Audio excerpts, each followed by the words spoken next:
So I guess I'm not your traditional environmental educator.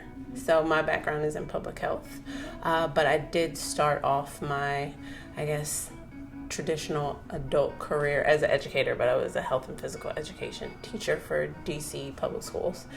And so I kind of got into the field. I always enjoyed doing things outdoors. So even when I was a PE teacher, I tried to find ways to make sure that my kids were outside when we were doing different skill building activities, and as a just kind of like leisure or just hobbies, being outdoors, enjoying it. And then so as I kind of started to really get into public health field, I started to think of parks and recreation departments. Like, why are we trying to build public health or health education classes outside when you have infrastructure throughout the country that has people of all shapes, sizes, and ages, and infrastructure? You have indoor spaces, you have outdoor spaces. And that was at the time when Parks and Recreation was really looking at how to do a better job of integrating with health. More and more people are starting to see how the outdoors naturally promotes health.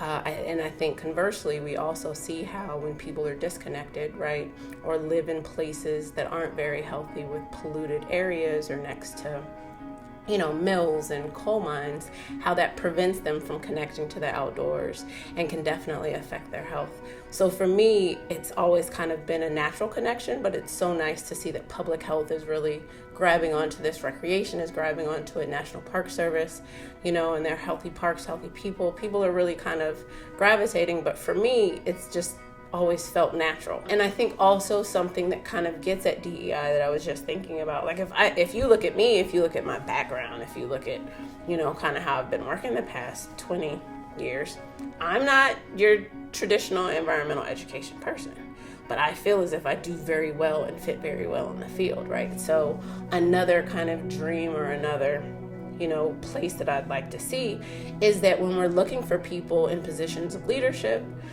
or even educators, that maybe we knock down the conservation or environmental education experience. Maybe it's not one, maybe it's 2 or 3.